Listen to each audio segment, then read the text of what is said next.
আজকে সকাল থেকে ঘুম থেকে উঠেই কন্টিনিউ বাইরে কাজ করতে হচ্ছে আমাকে। আমি বাথরুমে ঢুকে কোনো কাজ করতেই পারছি না। হ্যালো বন্ধুরা, ওয়েলকাম টু মাই চ্যানেল। তোমরা সবাই কেমন আছো? আশা করি তোমরা সবাই খুব ভালো আছো। আর আমি না গরমে আজকে একদম ভালো নেই গো। আমার গরমকালটা প্রিয়, আমি জানি ভীষণ প্রিয় গরমকালটা, কিন্তু তারপরেও আজকে আমি অনেক হয়রান হয়ে গেছি। আজকে সত্যি আমার একটু শরীরটা কেমন একটু খারাপ খারাপ লাগছে, যার জন্য আমি কিছু কাজকর্ম বাইরে ছেড়ে রেখে দিয়ে এখন স্পিডে হাই স্পিডের ফ্যানটা চালিয়ে নিয়েছি, একদম ফুল স্পিডে চালিয়ে নিয়ে বিছানায় শুয়ে শুয়ে বিশ্রাম নিচ্ছি। কেন বলো তো? আজকে সকাল থেকে ঘুম থেকে উঠেই কন্টিনিউ বাইরে কাজ করতে হচ্ছে আমাকে।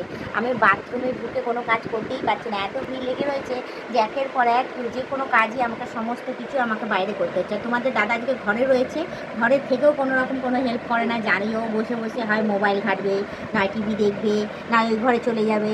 তো যাই হোক, আমার কোনো কাজ তো করে না, আমার কাজ আমাকেই করতে লাগে। রান্না করলাম সকাল থেকে উঠে, টিফিন রান্না করলাম, সেটা খেলো, হ্যাঁ সমস্ত কিছু করে টোরে আমি গেলাম বাইরেই জল ভরলাম রোদে। রোদ তো আজকে সকাল থেকে চড়াও হয়ে উঠেছে, তোমাদের দেখাই দেখো কীভাবে রোদ চকচক করছে পুরো আজকের রোদটা।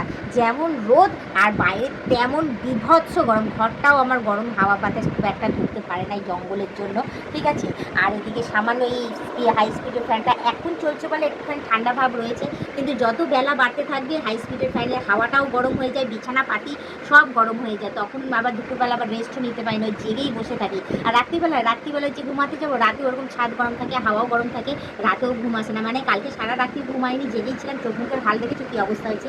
আর এখনও ওই অবস্থা কন্টিনিউ, সকাল থেকে খাওয়ার জল ভরা, বাসন মাজা, সমস্ত কিছু আমার বাইরেই করতে হচ্ছে, আর রোদেই আমার থাকতে হচ্ছে। এমনকি ঘর খুঁজবো যে সেটাও উঠে ওখানেই আমাকে সমস্ত কাজ করতে হচ্ছে। তো চলো আমি এখন তোমাদের বাইরে দেখাই, কারণ আমার এখনও পর্যন্ত কাপড় কাচা বাকি রয়েছে, সেসব সমস্ত কিছু করা বাকি রয়েছে, সেসব করবো। তারপর পুরো হয়রান হয়ে গেছে। তো দেখো এখন গিয়ে এই বেলা 1:30 বাজে, 1:30টার সময় গিয়ে এখানে একটু ছাওয়া হয়েছে, কিন্তু 1:30 পর্যন্ত অপেক্ষা করলে তো আর আমার চলবে না, যে 1:30টার সময় আমি অপেক্ষা করে তারপর কাজকর্ম সারতে আসবো। তো চলো আমার এখন এদিকে কাপড় ভেজানো বাকি রয়েছে, সেগুলো অর্ধেকটা ভিজিয়ে রেখে দিয়ে আমি গেছিলাম পাখার হাওয়া খেতে। পাখার হাওয়া খেয়ে একটু ঠান্ডা হয়ে নিচ্ছে, একটু মানে বলতে পারি একটু রেস্ট করা হয়ে গেছে। এখন এই যে সমস্তটা ভিজাবো, ভিজিয়ে বাথরুমে চলে যাবো, বাথরুমে গিয়ে সব কাঁচা ধোয়া করবো, কারণ এই 1:30টার থেকে টানা এখন 2টো পর্যন্ত বাথরুম ফাঁকা পাবো, আর কোনো রকম কোনো জিয়ান নেই। আর আজকে দেখো আকাশটা দেখো কিছু কেমন রোদ, কেমন জকজক করছে, মানে কি বলবো, একটা পাখিও উড়ে বেড়াচ্ছে না, মানে চারোদিক থমথমে একদম নিস্তব্ধ হয়ে গেছে। আর কন্টিনিউ দেখো আমি ঘেমে স্নান করে যাচ্ছি, আমার জামা কাপড় সব ভিজা, হ্যাঁ মানে বলবো না যে জলে ভিজেছি, কন্টিনিউ ঘামেই ভিজে রয়েছে। তো যাই হোক, কিছু করার নেই, গরম পড়ছে তো, গরমটাকে তো সেটা মানিয়ে নিতেই হবে। আর যেহেতু আমার গরমকাল একটু পছন্দ, আমার আর কিছু করার নেই। আর দেখো আজকে রোদে কাজ করে করে আমরা হাত দুটো এমনিই কালো, আর তার মধ্যে আরও দেখো পুরো একদম কালো হয়ে গেছে। যাও আমি ক্রিম মেখে যত্ন করে হাতগুলো আমি পরিষ্কার করেছিলাম, যেটা কি গালের স্কিনের সাথে এটা একটু ম্যাচিং হবে, কিন্তু যেই ওই রোদে পুড়ে পুড়ে কাজ করে করে এই অবস্থা হয়ে গেছে। আর কি করা যাবে। তাও বলবো আমার কাছে গরমকাল ভীষণ প্রিয়। কেন বলো তো? এই শীতকালে জল ঘাটতে পারি না, কষ্ট হয়, কিন্তু গরমকালে বলতে পারি সকাল থেকে রাত পর্যন্ত রোদ লাগুক গরম লাগুক যাই লাগুক, অ্যাটলিস্ট জলটাও ঘাটতে পারি।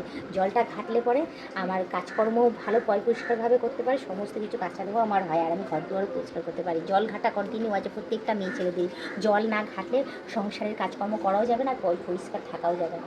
তো যাই হোক, আমি এখন চাই কি এগুলো সব তুলে এই যে এগুলো সব আমি এখন করি। দেখো এক বালতি আমার রোজের কাঁচা ধোয়া রয়েছে, এগুলো না করলে ওই যে বললাম জল ঘাটা রয়েছে বাড়ির প্রত্যেকটা মেয়ে ছেলেদের। রান্না করতে গেলেও জল ঘাটতে লাগে, সবজি কাটতে গেলেও জল ঘাটতে লাগে, এমনকি বাসন মাজতে গেলে তো সেটা লাঠি লাগে, জল ঘাটতে লাগে, ঘর পোছা সমস্ত কিছুর জন্য জল ঘাটতেই লাগবে বাড়ির মেয়ে ছেলেদের। তো শীতকালে কি সেগুলো পারে? সেগুলো হয় না গো। যার জন্য আমার শীতকালটা পছন্দ না, আমার গরমকালটাই পছন্দ, কারণ আমি আমার জলের কাজগুলো আমি মন দিয়ে করতে পারি, আর পরিষ্কারও আমি রাখতে পারি সব জায়গায়। তো এই দেখো আজকে মশারি কাচবো, আর মশারিটা প্রচণ্ড নোংরা হয়ে গেছে। আর মশারি একটুখানি নোংরা হলে কি বলো তো, আমি মশারি ছাড়া আমরা কেউ ঘুমাই না, যেহেতু মামা আমি এখন ছোটো, মশারিটা আমাকে টাঙাতেই হবে, যার জন্য মশারিটা সবসময় পরিষ্কার রাখি।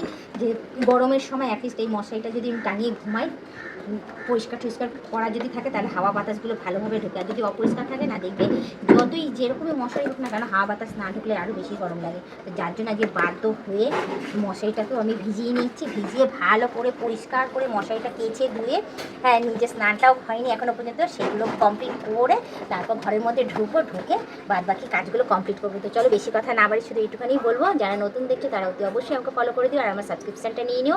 আর বলবো তোমরা গরমে কেমন আছো না আছো অতি অবশ্যই অবশ্যই কমেন্টে জানিয়ে দেবে, ঠিক আছে? তোমাদের কমেন্ট পেলে আমি ভীষণ খুশি হই, আর আমাকে কেমন লাগছে না লাগছে তো অবশ্যই কমেন্টে জানিয়ে দিও, ঠিক আছে?